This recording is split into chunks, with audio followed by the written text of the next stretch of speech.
Chapter 28, the final chapter. Are you ready to be done with these lectures? I know I am. We're going to start by discussing how sperm fertilize eggs. When I learned about this, my teacher told me that the sperm penetrates the egg, but our current textbook is a little more accurate, although a little bit less masculine sounding. We'll also discuss what stem cells are, and why they're difficult to produce, and why we don't have a whole bunch of them as adults. We'll learn why the body is entirely covered with epithelia, both on the outside and the inside. We'll learn about the process of twinning, and we'll learn which one is the evil twin. That's pretty easy. It's the one with the little pointy beard. But we'll also talk about chimerism and parasitic twins. And lastly, we'll learn about the chemical basis for birth defects, the severity of which is going to depend on when alterations to development happen during embryogenesis.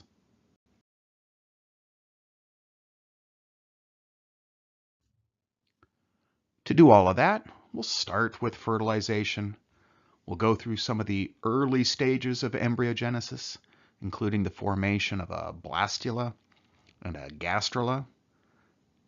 It's in the gastrula that will form our three major tissue types: ectoderm, mesoderm, and endoderm. These give rise to all of the tissues that we find in an adult. Then we'll talk about how these three basic tissues start turning into things that are more specific, like organs. We're not going to learn about every single organ, but in this first half, we'll talk about forming the central nervous system and then forming bone and muscle tissue. Let's start with some definitions. Embryology is the study of prenatal development, and prenatal development involves everything from fertilization up until birth. We divide this into trimesters, or equal thirds. The first trimester is embryonic development, while the second and third are fetal development. Embryology covers both development of the embryo and the fetus. The dividing line between when an embryo becomes a fetus is roughly around the division between weeks 8 and 9 after fertilization. From fertilization until birth, we would say that is a pregnancy. However, because we can't identify when fertilization occurs with much accuracy, we might talk about a gestational period, and that's the time from the last menstrual cycle until birth.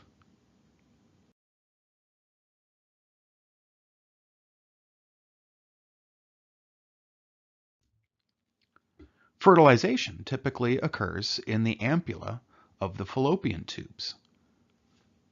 Sperm can survive in the female reproductive tract for about 2 days before they begin to die, while an ovulated egg can survive for about 1 day. This is the window in which fertilization must occur. It's about 3 days out of every month. Based off of this time frame here, some people perform the rhythm method of birth control. By avoiding intercourse during these 3 days, they seek to prevent a pregnancy from occurring. Unfortunately, human females are concealed ovulators. Most do not know when ovulation occurs, and instead an estimate must be taken off of the menstrual cycle, which is, of course, highly variable between women and even variable between month to month. And for that reason, people who perform the rhythm method of birth control will frequently get pregnant.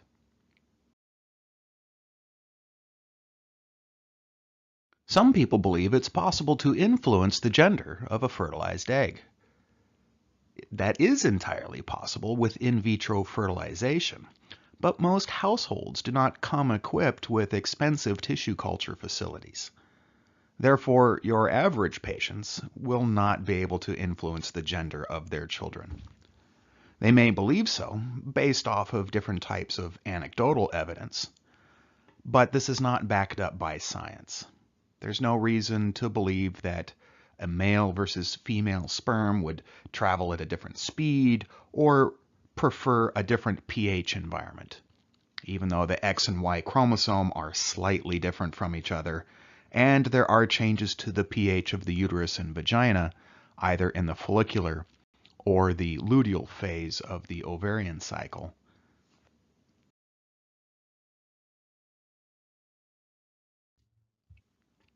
For fertilization to occur, a sperm must travel up the fallopian tubes to fertilize the egg. The sperm provides just half of the DNA, and that's it. The egg provides everything else that a cell needs, including all of the cytoplasm, mitochondria and ribosomes and other organelles, and all of the nutrients that it's going to need to survive for about a week before it implants into the uterus. It takes more than one sperm to fertilize an egg.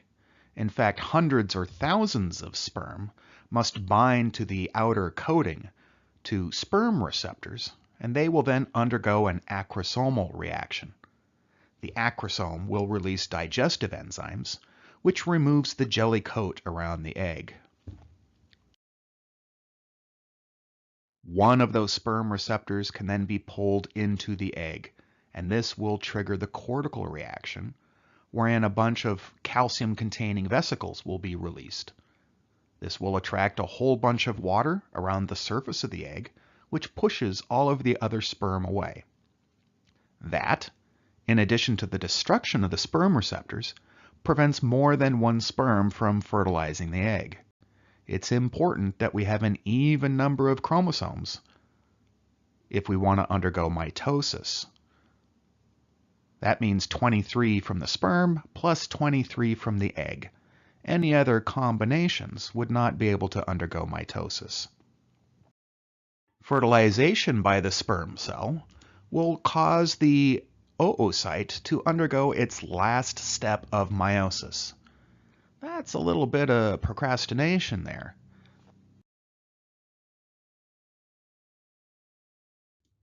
But once that egg has undergone its second cell division during meiosis, we can now fuse the haploid nucleuses of the egg and the sperm to produce a zygote, or a fertilized egg.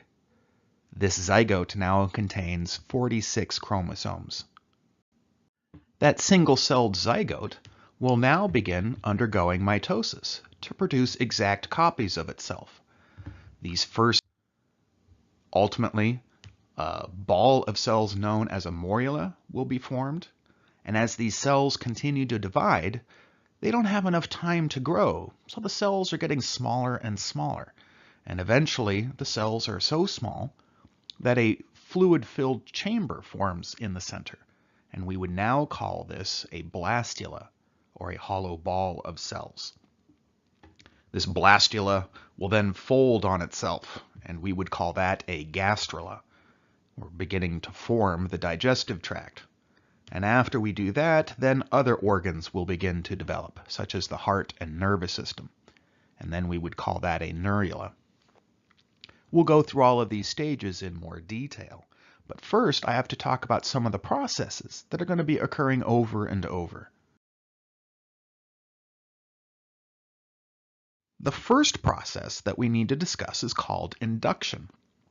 This is where one cell will induce other cells to change. This could be direct, when one cell physically touches another cell, causing it to change. Sometimes, though, one cell may secrete a chemical called a morphogen, which can induce other cells to change.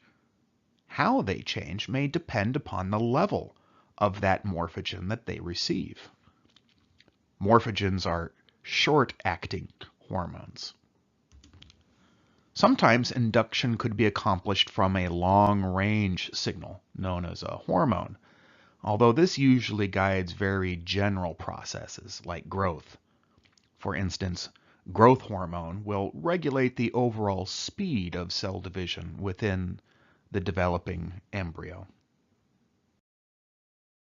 We're going to be focused mostly on morphogens, which are short-ranged hormones that are secreted either into the extracellular matrix, or possibly even remain attached to the cell surface.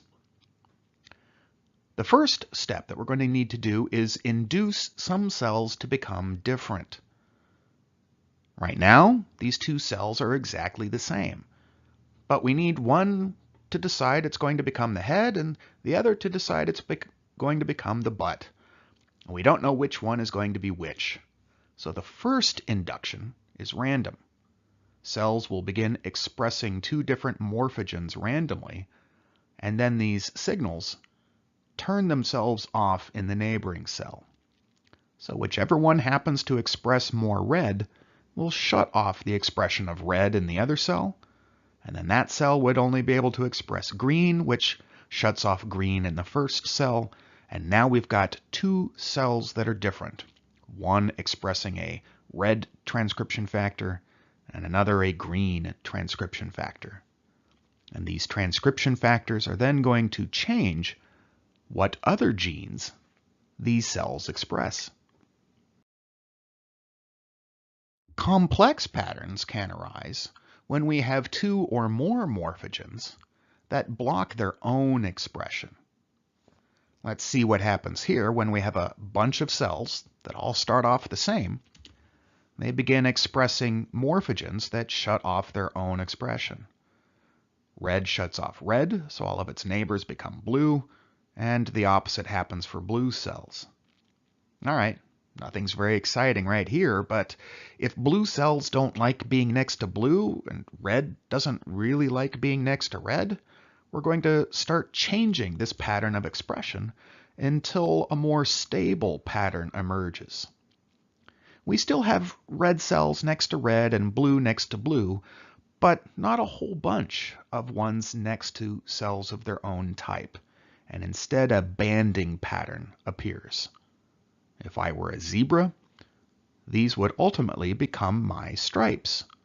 But this could just as well be the spacing of the teeth in my mouth, or the spacing of hair follicles on my head, or the spacing of digits on my hands. So if morphogenesis was the creation of new patterns, that's going to involve differentiation, where cells become different from one another. This typically occurs because cells will express different genes. Every cell in the human body, more or less, has exactly the same DNA, but they don't express all of those genes, meaning they don't transcribe and translate all of them. So let's go back to our two cells, one of them that had a red transcription factor and the other a green transcription factor. The red cell may turn off the green genes by methylating them and packing that DNA up into histones and storing it. Conversely, the green cell may methylate the red genes and package those up into histones and put that away for long-term storage. We would now say that these two cells are different from one another. The red cell will only express red genes, and the green cell only green genes. We have limited their cell fate, meaning the red cell can become one type of tissue, and the green cell could become a different type of tissue. Maybe the red one becomes some form of epithelium, a cuboidal or a squamous or a stratified squamous epithelium. Can become any one of those, but not connective tissue. Whereas the green cell, maybe it could become connective tissue, but not an epithelium. When these cells divide, the histones are copied along with the DNA. Hence, the daughter cells will get the same genes that are turned off. So we pass along our cell fate along with mitosis. And as we keep dividing and dividing and dividing, we get more cells of the same cell type. They may not look any different, but their fate at this point is a little bit more limited than that original zygote, the single cell that was going to turn into every cell type in the human body. Furthermore, Now that we have two different cell types, we can become more complicated by inducing the differentiation of some of these other cells. For instance, only some of these green cells are touching red cells. So it's possible for the red cells to induce some of these green cells to become a little bit different. They're still green, but now a different type of green. So now our little embryo is becoming even more complicated. We've got 3 different types of cells, all with the exact same DNA, but now we're starting to look and behave a little bit differently. Embryonic stem cells are cells that can still undergo mitosis, and they can form many, if not all, cell types in the human body. Adult stem cells are the cells that we have that are still capable of undergoing mitosis, but they generally only form one type of cell, or maybe a few cell types. This means adult stem cells have a much more limited fate. Our differentiated cells, the ones that are actually doing jobs in the human body, like the muscle cells that are undergoing contractions and the neurons that are firing action potentials, these cells do not undergo mitosis. So to repair damage to adult tissues will require some of the adult stem cells to undergo mitosis and then differentiate into the cells that do the actual job. For instance, mesenchymal stem cells in our connective tissue can divide and then differentiate into osteoblasts or fibroblasts, depending on their location. Hemocytoblasts in the bone marrow can divide and then differentiate into a red blood cell or any one of our white blood cells. And epithelial stem cells in our skin can divide and turn into new keratinocytes. So, adult stem cells have a more limited fate. They are capable of turning into more of themselves. Embryonic stem cells, if you were to stick them into a random tissue type, will tend to turn into that cell type. But they could turn into any one of our cell types if you were to stick them in the correct place. For this reason, stem cell therapies offer a lot of hope to cure diseases that involve the loss of tissues that don't regenerate well, such as cardiac muscle tissue or nervous tissue. So where do we get these embryonic stem cells? Well, you could harvest them from embryos, but that's not something that we do in medicine. That was done in research to try and learn how embryonic stem cells behaved, but the ultimate goal is to get adult stem cells to forget that they're adult stem cells and behave more like fetal stem cells. For instance, a fertilized egg is known as a totipotent stem cell. That one cell will give rise to everything in the human body. But as differentiation occurs and some of these embryonic cells become limited in fate, they instead become pluripotent. They can become a lot of stuff, but not everything. Most adult stem cells are unipotent. They can only become one cell type, or perhaps a few cell types. Some adult tissues no longer have any stem cells at all. For instance, the organ of Corti in the inner ear no longer has any stem cells. Early in development, the stem cells underwent differentiation, and some of them became the hair cells, which could convert sound waves into action potentials, and the others became support cells. And that's what we have. For people who lose their hair cells with hearing loss, it would be ideal to be able to grow more. But the adult inner ear cannot do this.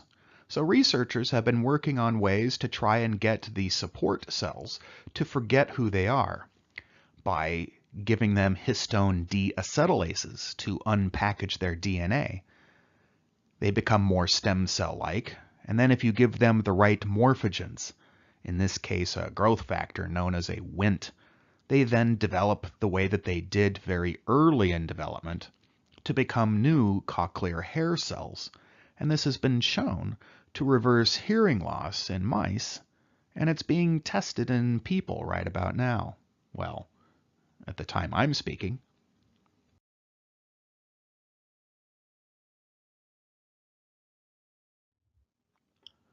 So what stem cell therapies do we have right now in use? Well, bone marrow transplants have been done for quite some time. This involves transplanting some of the stem cells from one patient, or saved stem cells from the original patient, transplanting them back into the bone marrow to develop into new red and white blood cells. Skin transplants are also possible, harvesting some of the adult stem cells from one region of the body and seeding them over another area of the body can greatly increase the repair speed for burns or other sorts of trauma. The FDA has also approved stem cell therapies for muscular dystrophy, but at the time of this recording, that hasn't been put into use yet. There are, however, hundreds, if not thousands, of clinics offering stem cell therapies that are not approved by the FDA and probably don't work at all. For instance, in sports, this is pretty big. But many people also try and offer hope to those with incurable diseases, like Parkinson's disease. And there's just no evidence that these therapies work. For more reading, you can go here. And if you want to know why they don't work, let's go to the next page. One reason why they don't work is that they're not using human stem cells. They're using cells from plants or other animals. And there's just no reason to think that these are going to turn into human cells. That's silly and quite possibly dangerous. Even transplanting human cells into another person usually leads to tissue rejection. Transplanting plant cells, that's going to be even worse. And what's furthermore problematic is that the people selling these stem cell therapies are taking money away from the very vulnerable, people whose diseases have little hope of cure through modern medicine. It's easy to sell hope. It's harder to actually produce results. One thing that we do worry about with human stem cells is that if you're transplanting cells that think that they're an embryo, they're going to grow and grow and grow like crazy. And so there is always going to be a risk that any stem cell therapy could ultimately turn into a cancer a little bit later. Back to our developing embryo, though, we have a bunch of stem cells. They're going to be signaling to one another. This will induce some of them to differentiate, which can lead to new patterns forming. But if we block any of these signals, that can lead to birth defects. Birth defects can be caused by exposure to the wrong chemicals, known as teratogens. These are chemicals that can either activate or block any of these morphogen signals that are being used during embryonic development.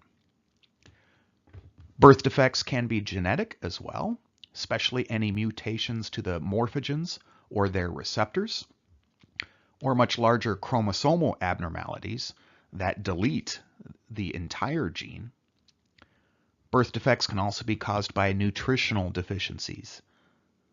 Anything that leads to the improper growth of cells could lead to the improper development of entire organs. And many birth defects, we have no idea what causes them. The last process that I need to cover is proliferation, which is simply a tissue growing larger. Tissues can grow appositionally or interstitially.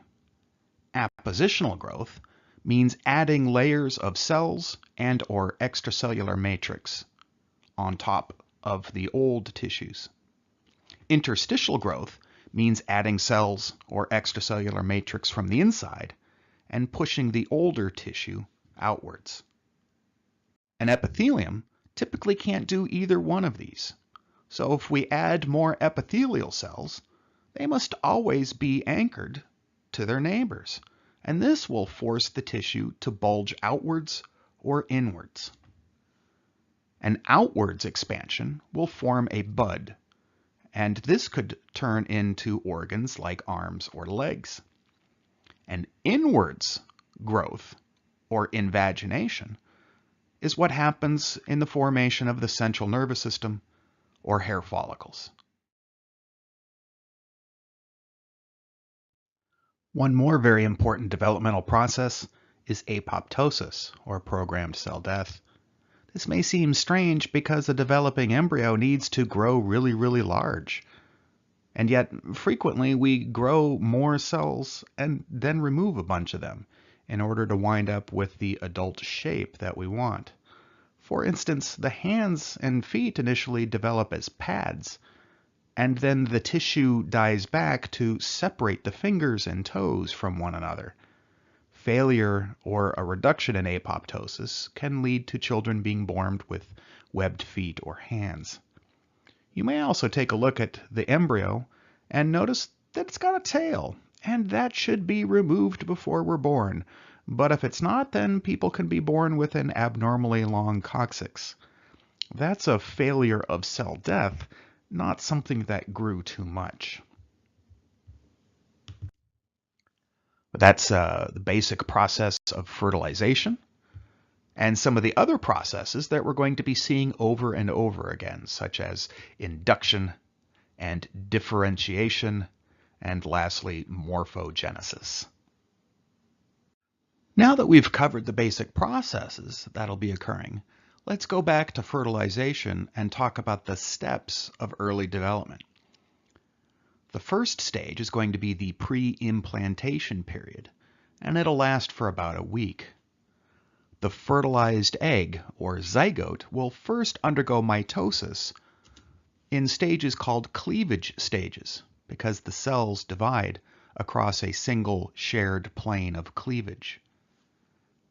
As these cells divide, they aren't given much time to grow, so you'll notice they're getting smaller. Further stages of mitosis do not cleave along a single plane, so ultimately we become a solid ball of cells known as a morula. As these cells continue to divide, they get even smaller until we wind up as a hollow ball of cells known as a blastula. The inner center is filled with fluid and is known as the blastocele.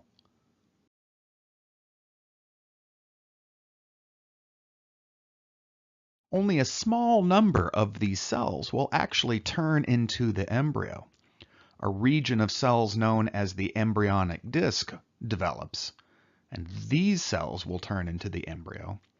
The rest of the cells, not highlighted by the red box, and even a few of those in the red box, will not turn into embryonic tissues, and instead will form other things like the placenta.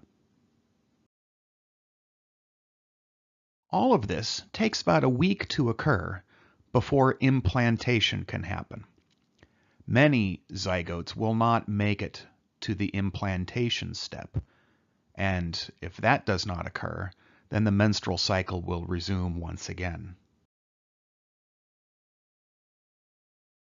If implantation does occur, some of the cells of the trophoblast will begin digesting away the endometrial tissue.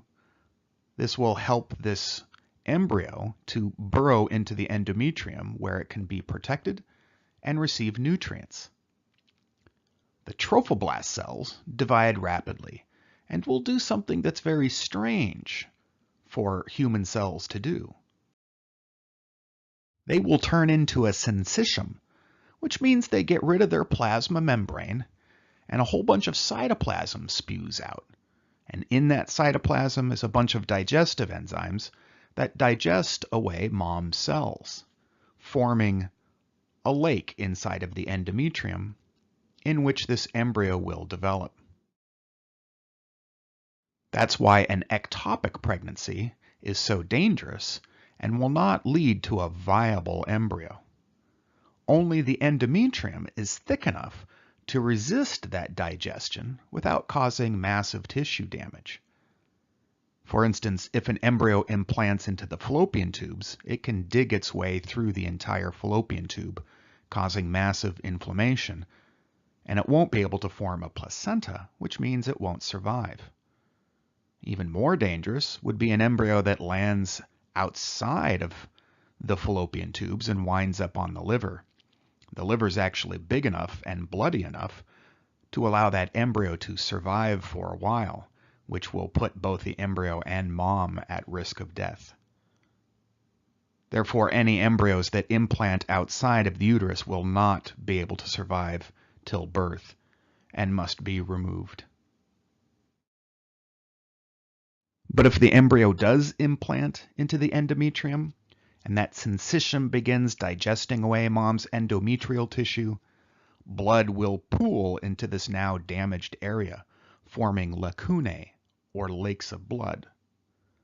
The other trophoblast cells will continue to grow, forming villi, which will ultimately form a capillary bed in the placenta. This is where the developing embryo will be getting its nutrients from. At this point, an amniotic cavity begins to form on the opposite side of the blastocele.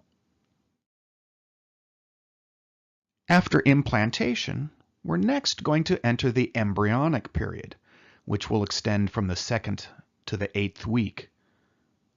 All of the patterns that we talked about earlier, induction, proliferation, differentiation, and morphogenesis, will be occurring during this time period. What that means is that our implanted embryo, this blastula right here, the embryonic disc, has no patterns to it. It's just a bunch of cells. Doesn't matter which cell you are, they're all the same. So we're going to have to make some of these cells different. The first step of making some of these cells different is gastrulation. We start as a hollow ball of cells, and I've taken a little bit of liberty here and simplified things. Human embryos are contorted in weird shapes. Some of those cells that were on the outside of the embryo begin migrating to the inside of the embryo. This is the process of gastrulation. And I now have two different types of cells. Those on the outside, which we'll call ectoderm, and those on the inside, which are endoderm.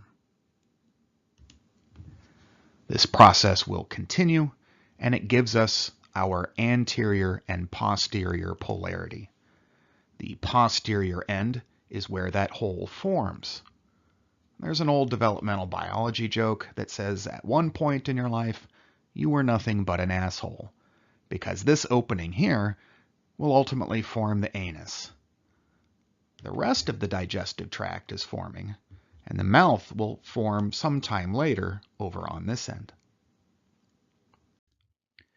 During gastrulation, some of the ectodermal cells divide rapidly and migrate to the middle of the embryo, forming a third layer of tissue, the mesoderm, or the middle layer. We now have superficial to deep polarity. The most superficial side of the embryo is, of course, out here, and as we go deeper, we run across different cell types.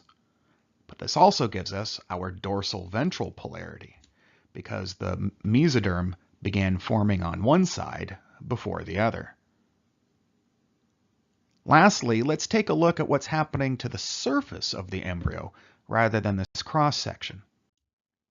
Here at the surface, we can see that the migration of ectodermal cells to form the mesoderm occurs at a spot that travels down the anterior to posterior axis.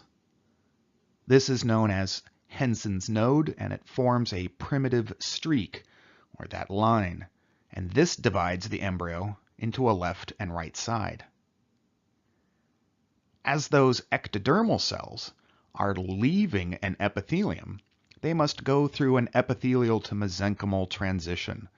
They stop being epithelial cells and instead become more connective tissue, or mesenchymal stem cells. So, who cares? Well, we actually do care about this because it happens again anytime we need to repair an epithelium. For instance, in the skin, not all of the cells are capable of cell division. Just a few of the cells in the stratum basale are the stem cells. And with a significant injury to the skin, we're going to need more of them, and they need to move into the site of injury. In order to do that, these stem cells must get rid of their desmosomes and instead become more like mesenchymal stem cells, and then differentiate back into epithelial cells and undergo mitosis to repair the damaged epithelium. This same process occurs during cancer. We don't like it when this happens because it means cancer cells can now migrate through the body. Without an epithelial to mesenchymal transition, tumors tend to stay put and are benign. Therefore, by the end of gastrulation, we now have our three basic tissue types. Two of them are epithelial, the outer surface, or ectoderm, and my inner linings, or endoderm, and between those two, I have a primitive connective tissue known as mesenchyme. This layer is known as mesoderm. So did you get that? The name of the layer was mesoderm, but the type of tissue that we have there is mesenchyme. All right. Let's move on. We're now ready to become even more complicated than just having a front and a back and a left and a right. I need to start forming organs.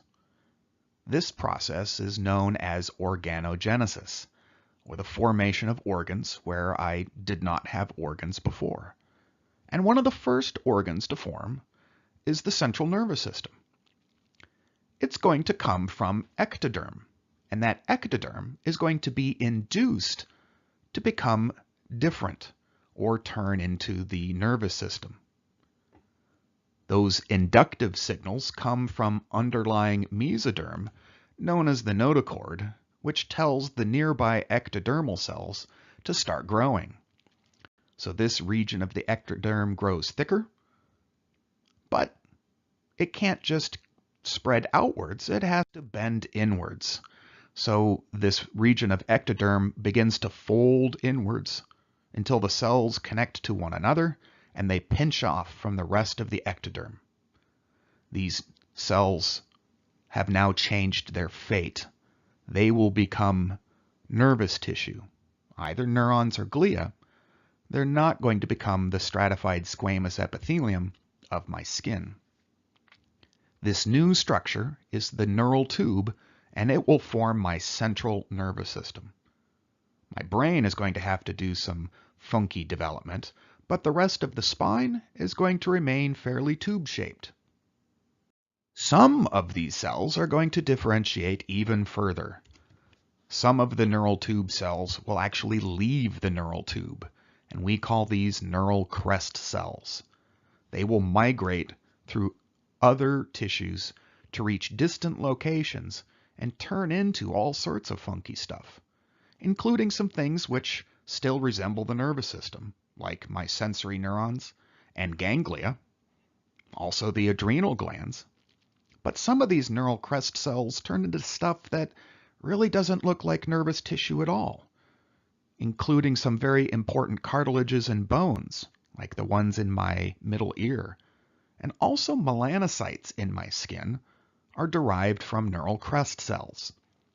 The next time you look at a melanocyte, look to see if it has things that kind of look like dendrites. And my teeth are formed by neural crest cells as well. Next, let's talk about organogenesis, not from the ectoderm, but from mesoderm. Mesoderm is not epithelial, so it's not going to fold outwards or bend inwards. Instead, this primitive connective tissue mesenchyme begins separating itself from other bits of mesenchyme to form somites. 40 individual segments or so will form, and these are repeated structures. In adulthood, we can see some of this repeating pattern in the vertebrae, ribs, and segments of the rectus abdominis muscles, but other regions of somites will specialize further. The heart will also form from the mesoderm. So we'll have two pairs of tubes on either side of the embryo, which start to get larger. And rather than turning into really big veins with valves, they grow towards each other and then turn into the heart with a pair of atria and ventricles. The endothelial lining of our heart and blood vessels has to come from the mesoderm. So we're going to do the opposite sort of transition here. We go from a mesenchymal to epithelial transition. So what's the significance of this? Well, we can't build human organs the way that we would build a car, one part at a time. Human organs develop. They go through stages and they change. So in order to grow organs for a transplant, we're going to have to figure out all of these different stages and the signals that occur at these stages. And we might have to mimic some of the cells that were present in the embryo that we don't have in adulthood. Hollow organs are a little bit easier to grow in the lab, and we basically just need two components. We can take the scaffolding from another deceased donor and strip away all of the cells. We may need to add back some of the chemical signals, the morphogens. But then if we take the patient's own stem cells, they seem to get enough information to migrate through the scaffolding, differentiate into the cells that we need in adulthood. For instance, we can do this with bladders. You take the collagen from a cadaver's bladder, remove all of the cells, take some adult stem cells from the patient who needs a new bladder, seed the scaffold with those stem cells, give it all of the nutrients and the warmth that it needs for a while, and it will grow into a new bladder, one that will not be rejected by the recipient, because it only has the recipient's cells in it. Growing solid organs is a little bit trickier. Here we can't use scaffolds from cadavers. Instead, we need to try and recapitulate what happened during embryogenesis. That means we need to redo everything from scratch. For instance, to make a new liver, which is not something we can do right now, but to make a liver bud requires taking some mesenchymal stem cells and endothelial cells, for instance from the umbilical cord, and other pluripotent stem cells, and put them next to each other. And this will begin forming a structure that looks like the beginning of the liver, a little bud, which then might be able to grow into enough of a liver to transplant. And this is not happening quite yet in humans, but if you'd like to read more, there's a little link to the article down here. Shown here on the left is what growing hollow organs using stem cells and a bioreactor looks like. Over here on the right is what we will probably need to do to grow solid organs. We will need to recapitulate development, meaning these organs will have to develop inside of a living organism. That will likely be a human-animal chimera. I've shown you a picture here of mouse-rat chimeras. In a couple of slides, I'll explain what these little cartoons are supposed to represent. Of course, both mice and rats would be too small to grow human organs. Instead, genetically engineering sheep or pigs so that they don't produce their own liver and instead produce a human liver is a possibility. So we're about to wrap up with embryogenesis. We're starting to form all of our basic organs. I only covered a couple. We talked about the central nervous system and the heart and the somites. But as you can see here, some other structures are forming by the same processes. A couple of limb buds are forming up here and down here. Rather than invaginating like the neural tube, these are budding outwards. Now that I've talked about the early stages of development, I can discuss twins. If you remember from the previous chapter, I said that 1 or 2 eggs were usually ovulated every month. If 2 separate eggs are fertilized by 2 separate sperm, this will lead to the formation of dizygotic twins, or fraternal twins. Their DNA would be no more similar than any other sibling's DNA. And these twins will each form with their own separate placenta. This is by far the most common type of twinning. Monozygotic twins, on the other hand, develop from a single fertilized egg. This has to happen before gastrulation, meaning in the morula or blastula stages. If something were to damage these cells here and split them apart from one another, this can lead to the formation of monozygotic twins. And that's because all of these cells are identical to one another. It doesn't matter which cell is where. They simply need to undergo mitosis to replace the ones that are now missing. So both groups of cells can keep undergoing mitosis until you reach the number of cells that you were prior to losing some of them. And now we've got 2 separate embryos, each with the exact same DNA. And that is identical twins, or monozygotic twins. That has to happen before gastrulation. And that's because after gastrulation, the cells are beginning to differentiate. And if you split a gastrula stage embryo in half, it's going to be missing some of the cells that it needs to form an entire fetus. For instance, if we split this gastrula stage in equally, we're going to wind up with this portion here that doesn't have any neuroectoderm to form the nervous system, and this portion over here doesn't have any mesoderm to form the heart. And in both cases, these embryos will not survive. The exact opposite can happen, though, as well.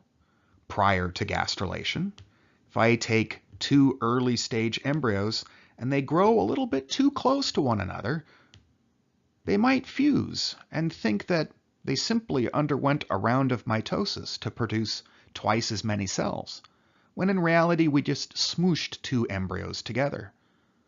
These 2 embryos can now develop as a single embryo, and it'll develop absolutely the same way that it would have if this had just been 1 embryo that was fertilized in the uterus. Only the difference here is that this embryo will develop with half of the cells having 1 set of DNA and the other set of cells a different set of DNA. But it'll develop with a single head and a single tail, 2 arms, 2 legs, into a perfectly normal individual, with the one exception is that not all of their cells have the same DNA.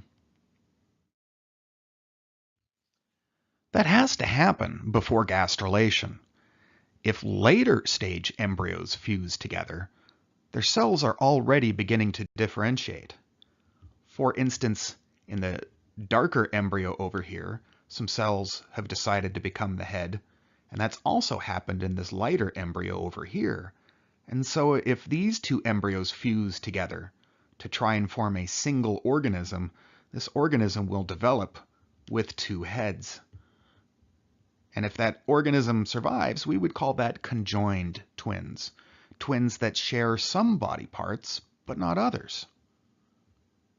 Now, if one of the embryos that fused with the other was at a later stage in development and was larger, the smaller one might be known as a parasitic twin. It would try to develop, but it would have skipped some of the earlier stages of embryogenesis. For instance, it might not go through neurulation because the bigger embryo already did that, and it's moving forward. This parasitic twin might only form some organs, like maybe a limb or some teeth and hair, but would be completely dependent on its host for survival. We usually need to remove this type of tissue because it can become cancerous early in life.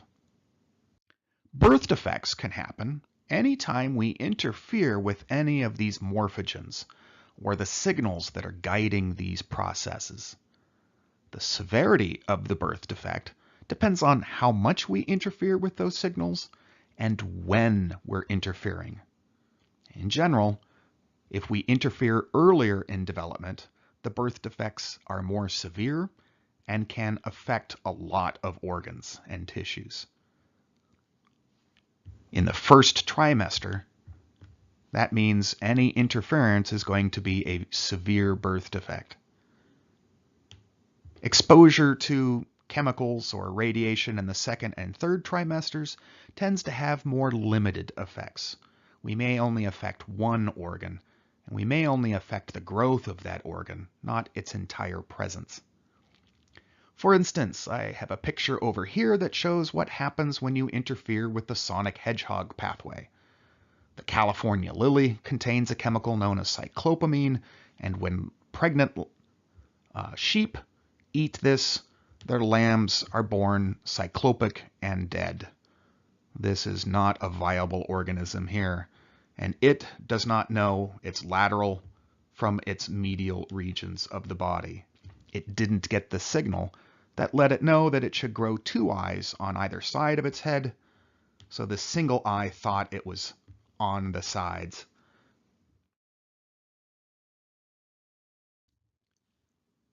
Another early developmental disturbance is known as ectodermal dysplasia. This slows the growth of the ectoderm. This is happening during gastrulation. And if we simply slow the growth of all ectoderm, this will cause problems in all of the structures that the ectoderm turns into, including missing or absent teeth, absence of hair, a lack of sweat glands, and nails. Some of these we can replace. Children born with ectodermal dysplasia will almost always need some form of dental treatment, such as dentures. But because that child is still growing, he or she will need new dentures every so often. This actor over here, as we see, is missing teeth and hair follicles, and we can't see, though, is missing sweat glands. Oh wait, what are these teeth here? Well, those, I am guessing, are dentures. If we inhibit morphogens during later stages, we might inhibit the formation of just a single organ, but we could be missing that entire organ or type of organ. For instance, this gentleman over here is a director of a documentary on exposure to thalidomide, which was given to a number of pregnant women in Europe, which led their children to be born without arms and legs because it interfered with the morphogens that told the ectoderm where to grow to form a limb bud. Another one that we've already covered is spina bifida, which is caused by a maternal deficiency in folic acid, and that slows the growth of the neural tube, and it may not close up entirely. Now, both of these conditions simply slow the growth of these tissues. If we completely blocked these signals, the embryo wouldn't be able to survive for very long, and that would have led to a spontaneous abortion or stillbirth. But that wraps up early development, where we covered the blastula, gastrula, and neurula stages. We'll cover the development of a couple of other organs, but in general, if you know how the central nervous system forms, rolling up into a tube, you know how pretty much every hollow organ forms, whether it's the lungs or the urinary tract. And we covered the formation of the somites. And if you understand how those form, then you kind of understand how any of our other solid organs form, like the liver or the spleen. But this would be a good point to take a break and come back when you're ready for more. And welcome back. In this second section, we'll learn a little bit about how pregnancy tests work, and also where this old-fashioned phrase came from, killing the rabbit. Nobody actually ever killed the rabbit because they were pregnant, but it does have something to do with old-fashioned pregnancy tests. We'll also talk about some birth defects that can arise during the fetal stages, focusing on two in the heart, patent ductus arteriosus and patent foramen ovale. And we'll also talk about intersex births. We'll learn what intersex means and what this tells us about development.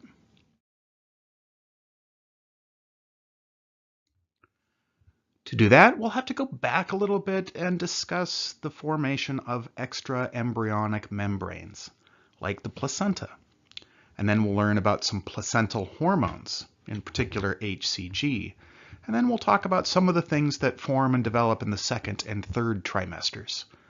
Just a couple. We'll focus on the genitalia and gonads, as well as the heart. Going back in time, during this stage here, the blastula stage, the only cells that were actually going to give rise to the embryo and fetus are highlighted here in the darker lines. This is the embryonic disc. All of the other cells came from the fertilized egg. So they have the same DNA as the fetus and embryo. But all of these other cells will give rise to extra-embryonic membranes, structures around the developing embryo and fetus, but not part of that fetus.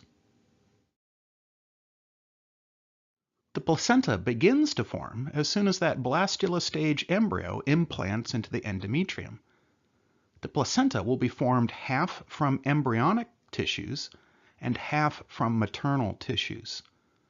The embryonic tissues are the chorionic villi. These are initially made from trophoblast cells, but then later mesodermal cells migrate into this area and later still become blood vessels of the umbilical arteries and vein. The maternal tissues are the decidua basalis. That's the portion of the endometrium that is underneath the developing embryo. This was the part that became the blood-filled lacunae as the blastula digested its way into the endometrium.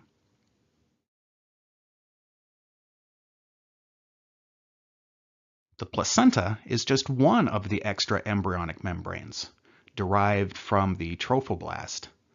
There are other extra-embryonic membranes.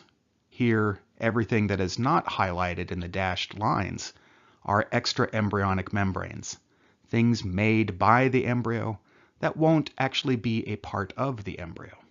That includes the yolk sac, the amnion and allantois, and the chorion. The yolk sac is a bunch of cells and extracellular matrix that can provide some nutrients to the developing embryo before the placenta is fully formed. And the allantois will later give rise to the base of the bladder. The amnion is a membrane surrounding the embryo that fills up with amniotic fluid. It's into this fluid that the embryo's kidneys will dump its excretions. And then lastly were the trophoblast cells that turned into the chorion and the chorionic villi. Later, mesodermal cells will migrate into the chorion to take up residence here and start forming blood vessels to turn into the placenta. So after this embryo has digested its way into the endometrium, mesodermal cells begin migrating into the blood-filled lacunae, and this starts to form the chorionic villi, which will turn into the fetal portion of the placenta. The other half of the placenta forms from maternal tissues, specifically endometrial cells of the decidua basalis. Here in this picture, we can now see where the decidua basalis is located. The decidua capsularis are other endometrial cells that cover the top of the embryo and protect it. The rest of the endometrium is called the decidua parietalis and has no contact with the chorion. By week 10, the amnion will begin to expand as the embryo is growing rapidly and developing into a fetus that more or less has all of the basic body parts that it will in adulthood. The placenta has two major functions. The first is blood flow. The fetal circulatory system will pick up oxygen in the placenta from the maternal circulatory system, although the two blood supplies do not mix. The other major function of the placenta is to produce a number of hormones. And again, the one that we are going to be focusing on is this one here, hCG. But it also produces high levels of progesterone and estrogen. The corpus luteum had been doing that, but the corpus luteum is way too small to produce the vast amounts of these reproductive hormones that we're going to need during the rest of the pregnancy. The two blood supplies, maternal and fetal, should not mix. It is possible for mixing to occur, especially during childbirth or during procedures like an abortion. But if everything else goes right, the immune system in mom's circulatory system should not be coming into contact with fetal antigens. And that's because the two blood supplies don't mix, but they get really close. Maternal blood will leak into lakes where capillaries that developed from the chorionic villi can pick up nutrients like oxygen and glucose. And these capillaries can also dump wastes into lakes that connect back to maternal veins. Before birth, the fetal lungs are not functioning. Therefore, we only need to send enough blood to the lungs to keep that tissue alive. The blood coming from the placenta is going to have as much oxygen as the fetal blood will ever get. This blood returns towards the heart via the umbilical vein. Remember, veins always go towards the heart. And this vein connects to the inferior vena cava. And that connection is called the ductus venosus. It's a connection between two veins, the umbilical vein and the vena cava. This blood will mix with deoxygenated blood from the rest of the body, including the superior vena cava, and get dumped into the right atrium, which connects to the right ventricle, which can send this blood out the pulmonary artery to the lungs. But we don't need to be sending it all there, because it's not going to be picking up any more oxygen. We need to send this blood to the rest of the body. So there's a hole in between the right and the left atrium called the foramen ovale.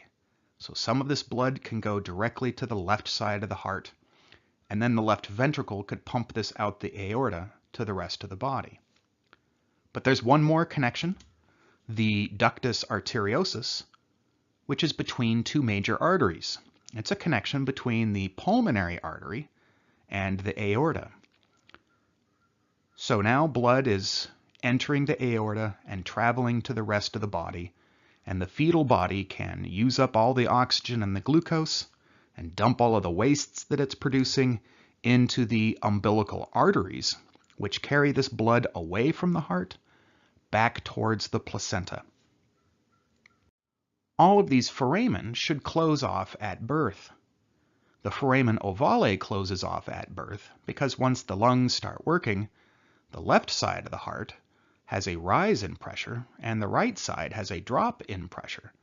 Now the left side of the heart is pumping blood to the rest of the body, and that pushes little flaps that close the foramen ovale. The ductus arteriosus only stays open with constant production of prostaglandins. So once these chemicals go away, that duct should close as well. If either of these ducts don't close, that will lead to a relatively common birth defect, either patent foramen ovale or patent ductus arteriosus. Both of these may be asymptomatic, and we might not see the signs that this birth defect exists until much later in life, maybe in that person's 50s or 60s, when they start going in for regular checkups to look at cardiovascular health. The other major function of the placenta was to produce hormones, including high levels of estrogen and progesterone, but also this new one here, human chorionic gonadotropin. This hormone is only produced after implantation, and therefore provides a very good and reliable target for pregnancy tests. Only women who have implanted embryos should be producing any levels of this hormone. Looking at levels of estrogen and progesterone would not be very reliable, since those hormone levels could be very different in different women at the beginning of any pregnancy, or even during any pregnancy. But this one, if it's there, that's a sign that an embryo has implanted.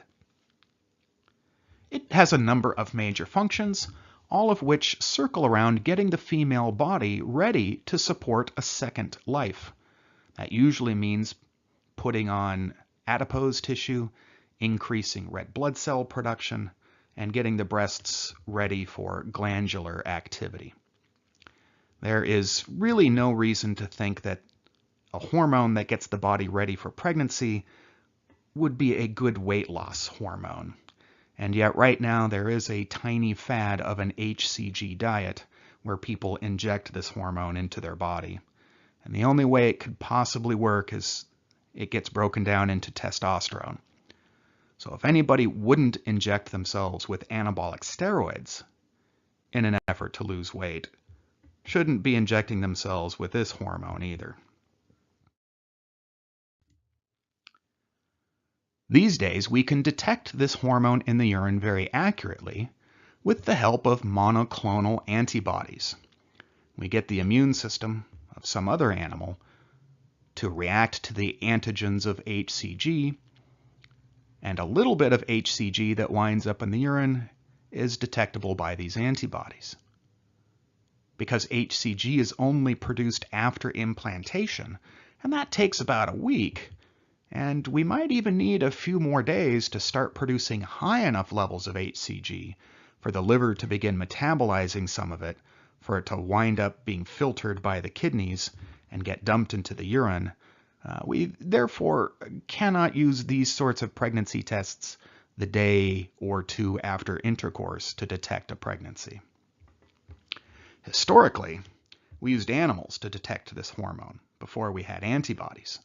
And that's because human chorionic gonadotropin is so close to the chorionic gonadotropin hormone used by frogs and rabbits that simply injecting urine into a rabbit would cause her ovaries to begin ovulating. Therefore, if a woman needed a pregnancy test, she could go into the hospital, provide a urine sample that was injected into a rabbit, and a day later the rabbit was sacrificed, which is a nice way of saying killed, and its ovaries were dissected out. And if there were signs of ovulation, that was a positive pregnancy test. And if those ovaries did not show signs of ovulation, that was a negative pregnancy test.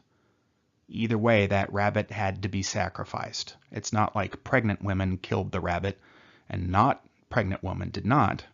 But that's where we get this old-fashioned phrase for, I went to the hospital for a pregnancy test. I killed the rabbit. Luckily these days, we have much cheaper ways and accurate ways of doing pregnancy tests, ones that don't require hospitals to have a bunch of animals on hand. Before the advent of these antibody tests that can be purchased in drugstores, it was later discovered that you could use frogs instead of rabbits. And the nice thing about frogs is that they ovulate into their little frog tank. So when you're done, you just put the frog back and you can reuse her 6 months or a year later for another pregnancy test. You don't have to sacrifice the frog. That's some of the things that happen in the first trimester, particularly the development of those extra-embryonic membranes. We're now ready to move into the fetal period. By the end of the embryonic period, all of the organs, or nearly all of them, had formed. So during the fetal period, these organs simply need to grow bigger and eventually start doing their job. There is one major exception, though. The formation of the reproductive tract is a very important process that occurs during fetal development. And here's a quick overview. it will get more complicated than this. All of us start with indeterminate gonads, organs close to the kidneys that haven't decided whether they're going to become testes or ovaries yet. We'll also have two pairs of tubes that could either turn into the male or female reproductive tracts. In the presence of a Y chromosome, those gonads will turn into testes, start secreting testosterone, which will masculinize the reproductive tract. In the absence of the Y chromosome, the gonads will turn into ovaries, and then in the absence of testosterone, the reproductive tract will be feminized. Of course, we're not done yet. Further developments must take place. In the male system, the testes must descend into the scrotum, and in the female system, some of these tubes must expand into a rather large uterus and vagina. But here's where things start to get more complicated. To determine the sex of an embryo, we have to define what we mean by sex. For instance, we could talk about genetic sex. What's happening in the nucleus of any of the cells of that embryo or fetus. In the simplest case, females have two X chromosomes, and males have an X and a Y chromosome.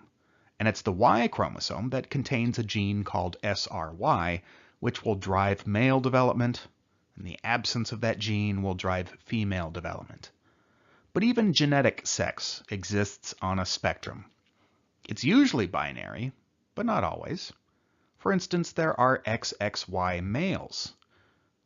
They are males because they do have the SRY gene on one of those chromosomes.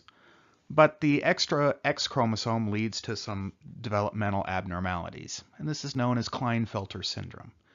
And these abnormalities include some demasculinization or feminization events.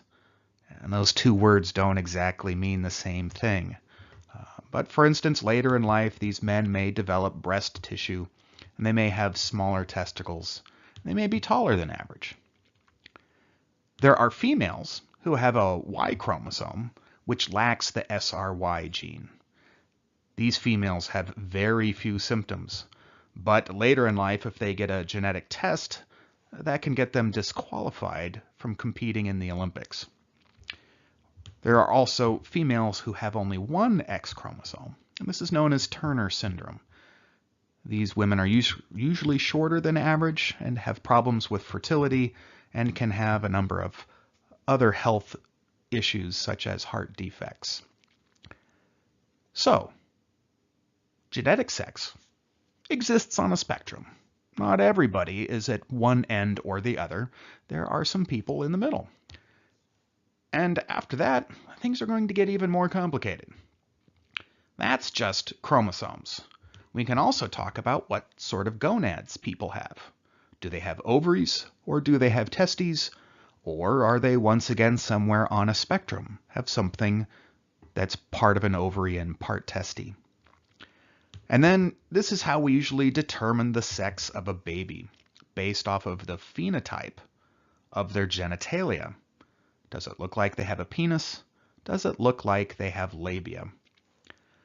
This primarily depends on the production of testosterone from the male gonads or the lack of testosterone. However, we also have to take into consideration gender identity, which is way more complicated than any of these others, and we understand a lot less about it. But we do understand some things about it. And I would like to cover it because at the time of this recording, it's grossly misunderstood in the popular media and in politics. But gender identity involves the formation of the central nervous system, which can be influenced by the hormones produced by the gonads, but it also depends on a lot of other factors that we don't understand so well. Okay, let me try and simplify it. The egg always provides an X chromosome, and the sperm should provide an X or a Y. This is, of course, unless we have a non-disjunction during meiosis, which could lead to Turner syndrome or Klinefelter syndrome. But if we have the right number of chromosomes, then that will drive the primitive gonads to either develop into testicles or to develop into ovaries. The testes will produce testosterone. The ovaries aren't really doing anything. And it's testosterone that will drive the masculinization of the external genitalia. It's the absence of testosterone that will lead to the feminization of the external genitalia. Testosterone can also masculinize the brain, turn it into a brain that thinks more boyishly, whatever that means. But some of that testosterone is also converted into estrogen, and estrogen at this time will also masculinize the brain. And it's in the absence of testosterone, as well as the absence of estrogen, that the brain would develop down more of a feminized pathway. Okay, so let's go back. We've got these indeterminate gonads sitting here growing off the sides of the kidneys. Early in development, two sets of tubes will form. First are the Wolffian ducts. These will ultimately connect to the gonads directly. But then a week later or two, the Mullerian ducts will grow. These can turn into the fallopian tubes. Because the Wolffian ducts are already there and in the way, the Mullerian ducts cannot connect to the gonads. Hence, if those gonads turn into ovaries, the Mullerian ducts, which turn into the fallopian tubes, will not be directly connected to the ovaries, but instead will be close, but not quite.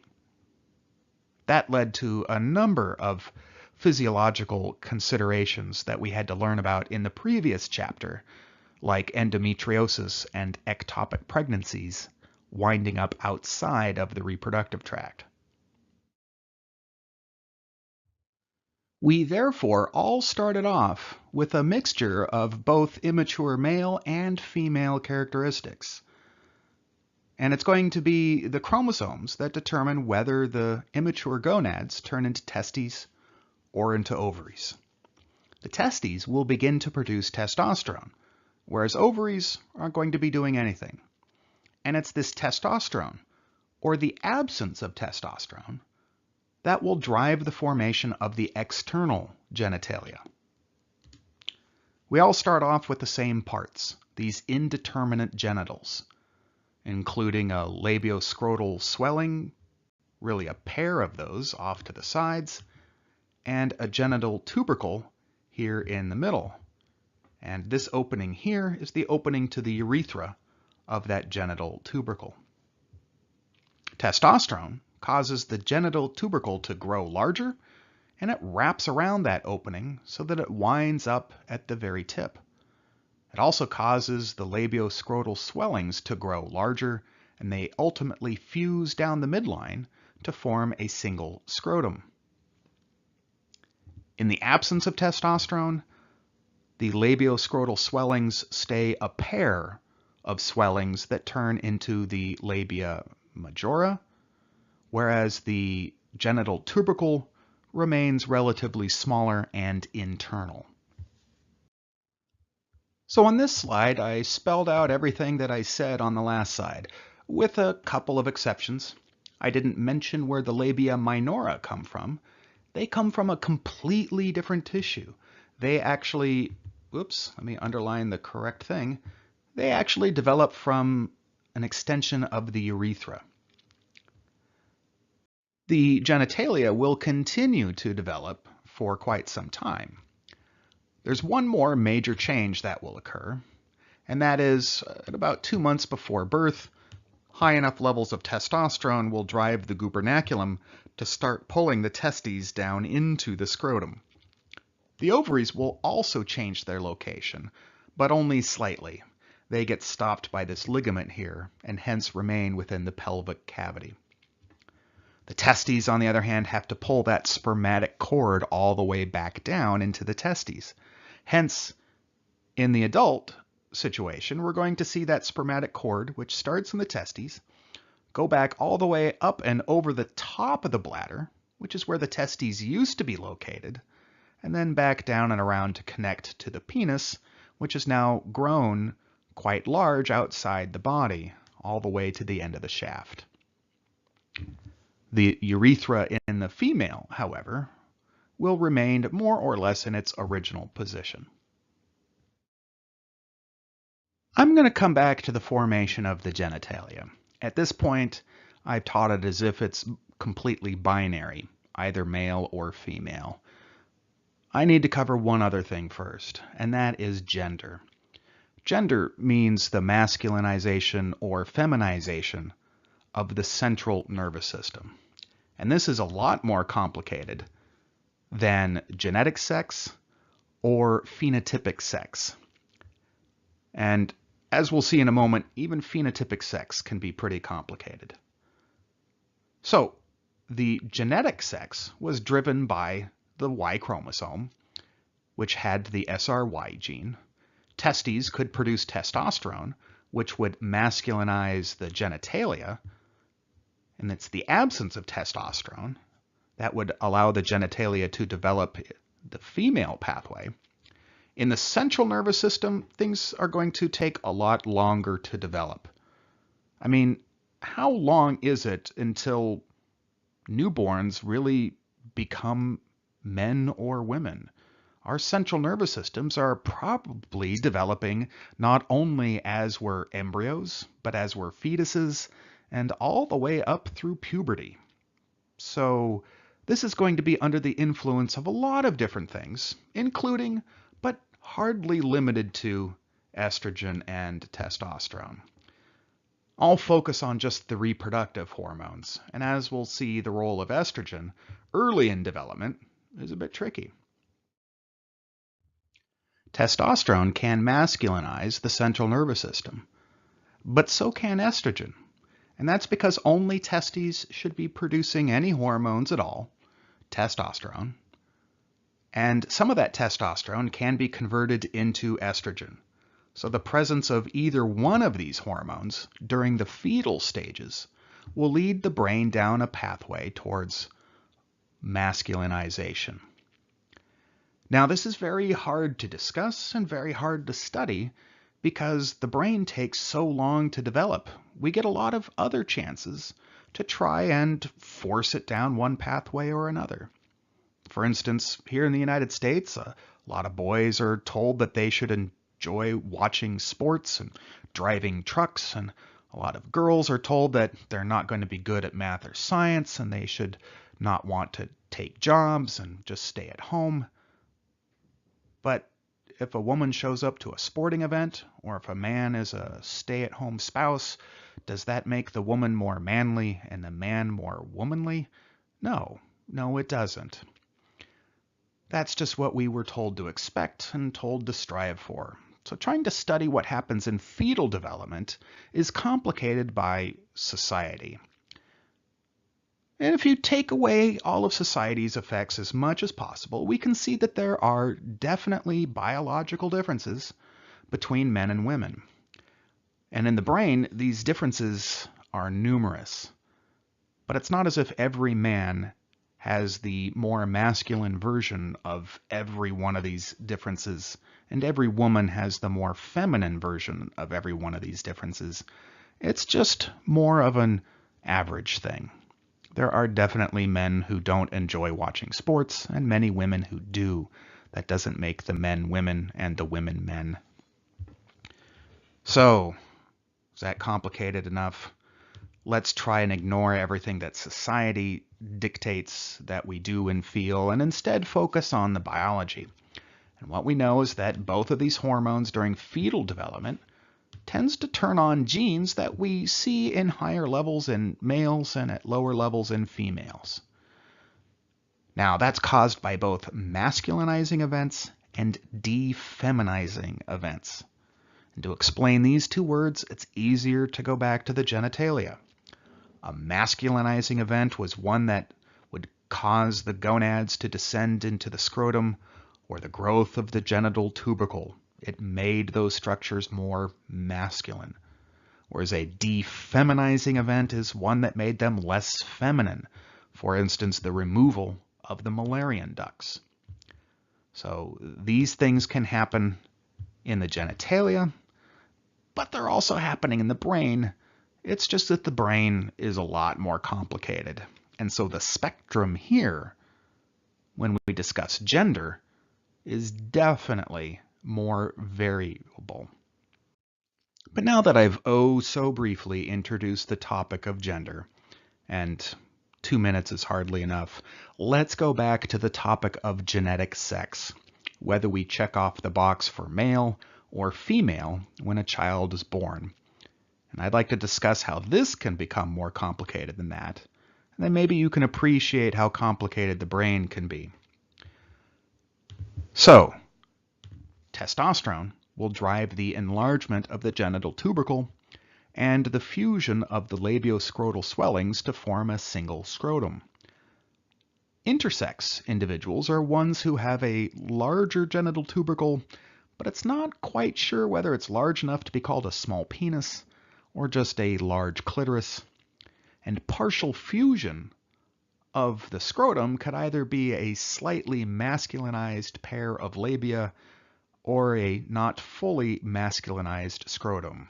So these folks are referred to as intersex. They are somewhere on the spectrum between male and female. For instance, some genetic females who have two X chromosomes may produce a little bit too much testosterone from their adrenal glands, and this can lead to a masculinization of their genitalia. Instead of looking like this, their genitals will look somewhere more along the spectrum. I used to have actual photos, but the intersex community has pointed out that the photos that were taken 10, 20 years ago were not taken with the patient's, meaning the children's consent. And so until anybody posts photos as an adult that they're okay with sharing, I have to go back to cartoons. So these genetic females have been masculinized, and it's up to the doctor to decide which checkbox to mark off, because we have to make a choice right away. Is this male or is this female? Another condition that could be along the spectrum is insufficient production of testosterone or insufficient testosterone signaling due to a change in testosterone receptors. These individuals could be genetically male, but if they don't produce enough testosterone, instead of winding up here, their genitalia are somewhere more on this end of the spectrum. In fact, with a complete deficiency in 5-alpha reductase, they can be born looking completely female. So, because they have a Y chromosome, but at birth their genitalia look like labia and a clitoris, they are identified as female. But if we did genetic analysis, we would say they are male. So which is it, male or female?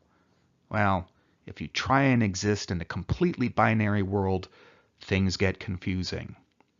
For instance, if you said everybody is either white or black, you're going to make a lot of people uncomfortable and pissed off because they don't fit neatly into either one of those categories. And it's the same here with intersex individuals. And in the English language, we really don't have a word for it. Intersex is the word that some people are trying to use in English. I understand it in other cultures, they do have a word for this. I've been told that in Hawaii, that the name for intersex is, excuse me for murdering their language, hua. And in fact, people who are born partially male and partially female historically have been venerated in their society, even elevated to ruling positions for their ability to see both sides of a problem. But coming from puritanical English settlers, a lot of other Americans do not quite see things in the same light. So what do we do in cases of children who are born intersex? Well, right now, we make them all female. This is known as a normalizing surgery. Whether that's a small penis or a large clitoris, it is removed, and the labioscrotal swellings are cut to resemble a pair of labia. Now, if that was a female who just had slightly masculinized genitalia, this would probably be a fairly successful surgery. But for males who are slightly feminized, well, we can't really tell what's happened in the brain. We can only see the effects of testosterone on the genitalia. So we're not really sure whether the surgery that we're doing on the genitals is going to match what has been happening to the central nervous system for months. These are referred to as normalizing surgeries. We don't really know how many people in the United States are born intersex. It's very hard to quantify because there's no checkbox for it on a birth certificate. So we can't go back and count.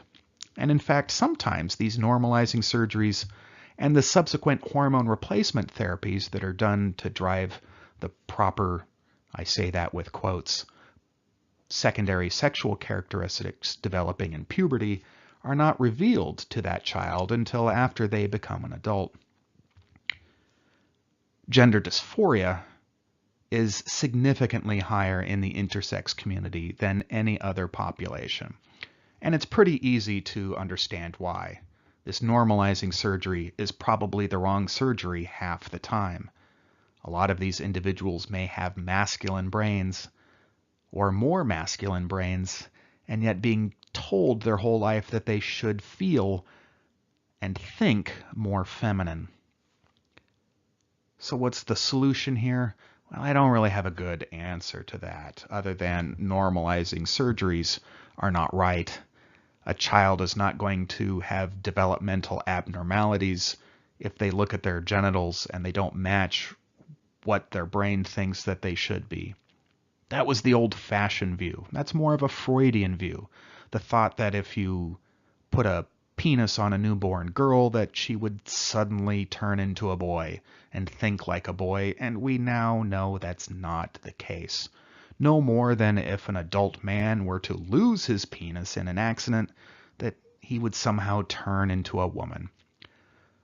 So I don't have a real good answer for what should be done for intersex births.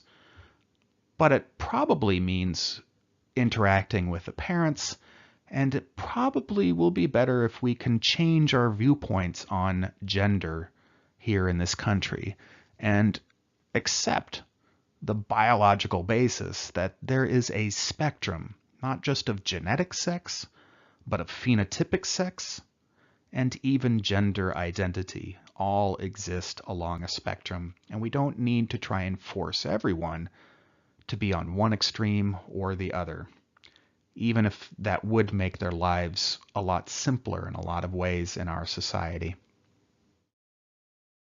Nevertheless, we really don't understand everything that's happening in the brain, but one thing that is clear is that exposure to higher levels of estrogen and testosterone during fetal development will tend to make that brain more masculine and the absence of those hormones more feminine. And we say that because when we ask adults who we identify as male or female and look at their hormone levels that they had at birth, we can make those correlations. Nevertheless, in adults, we can see brain differences between men and women. I already talked about a major one back in BI 232. Men typically have larger brains than women because men are typically larger. But female brains tend to have more connections per square inch. So this is an absolute difference between the average male and the average female brain. If you look at enough men and women, we can clearly see this difference. It's not something that we could use, however, to determine whether somebody is a man or a woman. Having a smaller brain could just mean that you're a smaller man, not that everybody below 5 feet tall is suddenly female. This raises the question, though, what happens when we expose newborns to hormones? And this is of particular concern because a lot of chemicals found in plastics and pesticides can behave like estrogen. So what would we expect? Well, Since estrogen does nothing to the formation of the gonads or the genitals, any exposure to an estrogenic compound would have no difference on whether that child developed male or female gonads or male or female genitals. The issue comes in the brain. For instance, BPAs in plastics can behave like estrogen.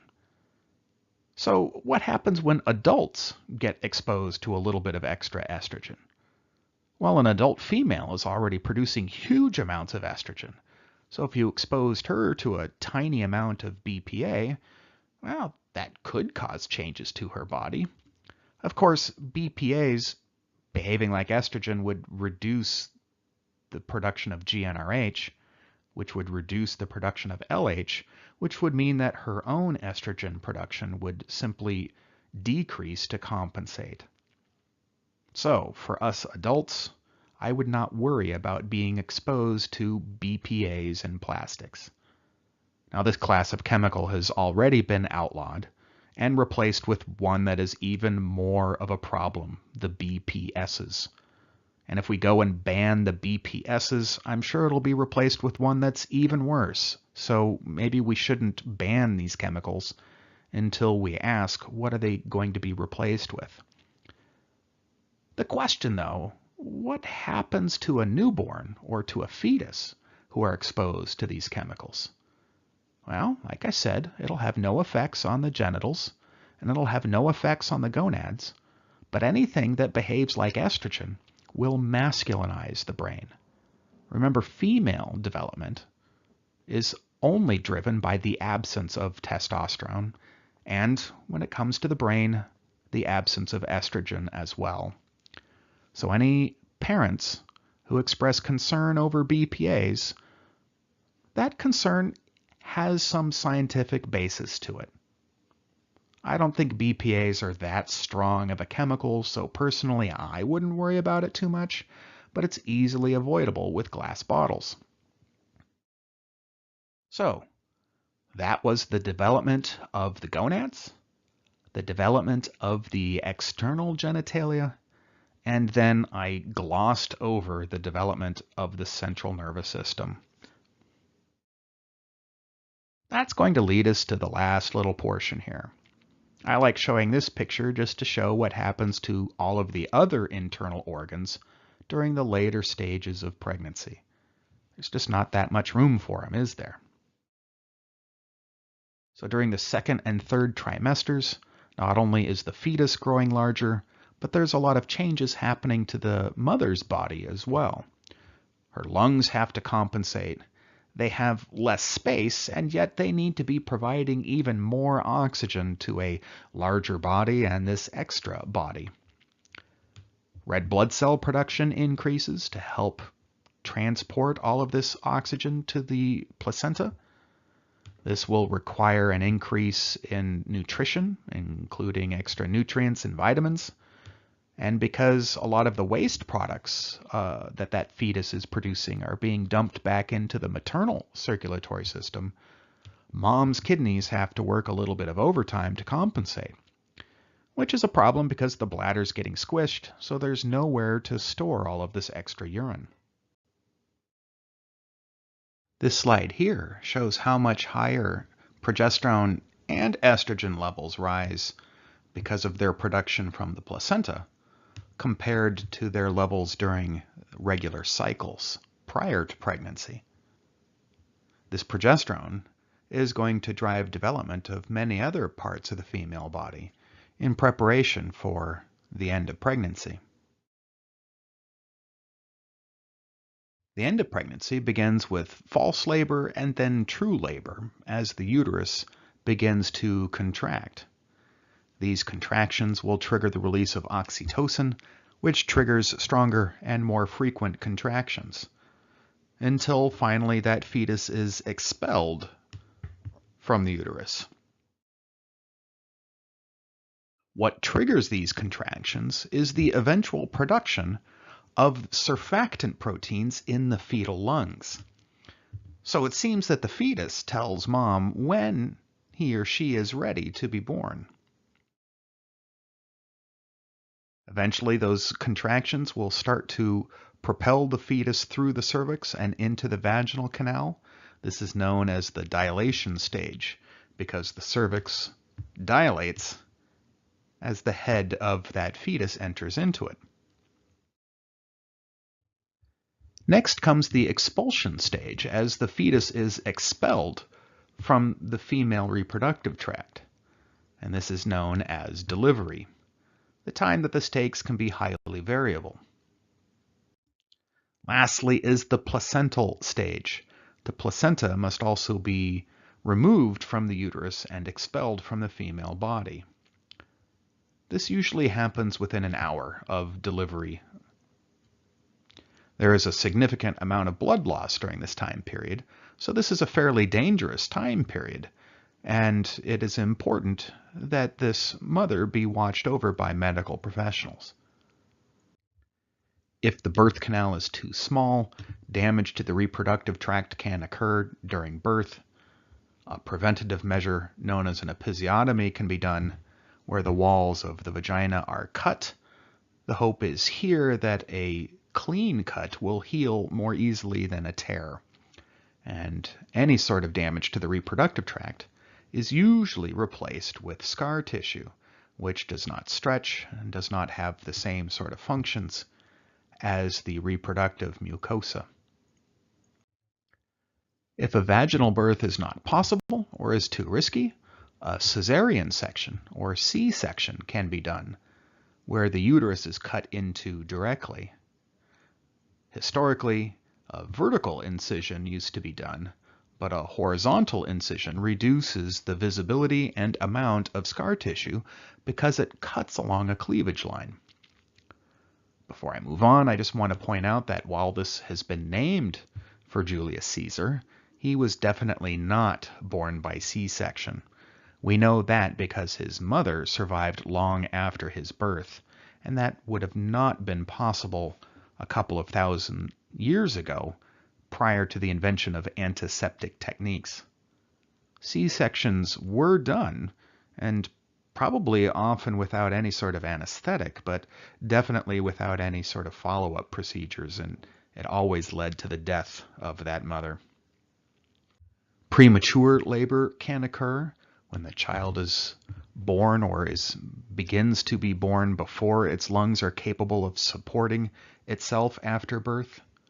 And immature delivery refers to fetuses born around 25 to 27 weeks, whereas a premature delivery is around 28 to 36 weeks. Premature deliveries have a much higher chance of surviving, but in either case we must intervene because all of the organs have not fully developed, and importantly the lungs are not quite ready to support the life at this time. Forceps delivery might be necessary in certain circumstances, where the obstetrician guides the fetus out of the birth canal using forceps. This can leave a bruise on the face of the newborn, but that will go away in time. Forceps deliveries can be useful in a posterior presentation. Shown here is anterior presentation, which may seem confusing, but we're talking about the back of the head facing forwards. The smooth, round portion of the back of the head will have an easier time pushing its way through the vagina and pushing the hips wider during birth than if the child is coming face first. On the other hand, breech birth is just dangerous. If the feet are born first, the problem lies in when the head comes second, because along with the skull will come the umbilical cord. The skull will squish the umbilical cord as both try and pass through the narrow birth canal, and during that time, less or no blood will be flowing to that fetus, and this is, of course, before the fetus is breathing. So that can cause brain damage or death, and for this reason, breech birth, if the baby can't be oriented to anterior position, may necessitate a C-section for safe delivery. That's the end of the year. So congratulations on making it all the way through. Now might be a good time to post a comment here on YouTube about how happy you are to not have any more lectures to watch. You may have one more of the review videos, so good luck studying for the final exam, and I hope this was, well, shall we say, less painful than it could have been. Just as an epilogue, I don't know if you watched the introductory video to my YouTube videos, but a year ago I came down with some sort of lung infection or lung damage that was causing me to have trouble breathing. Well, it's been a year, and it's gotten better. I don't know what it was, but it eventually went away. I've had a lot of experience now with MRIs, ultrasounds, pulmonary function tests, and EKGs, and we ruled out all of the really scary stuff. So I'm feeling much better. In the future, once you're all done with the final exam, you might come back and watch some of the anatomy and physiology journal clubs that I do.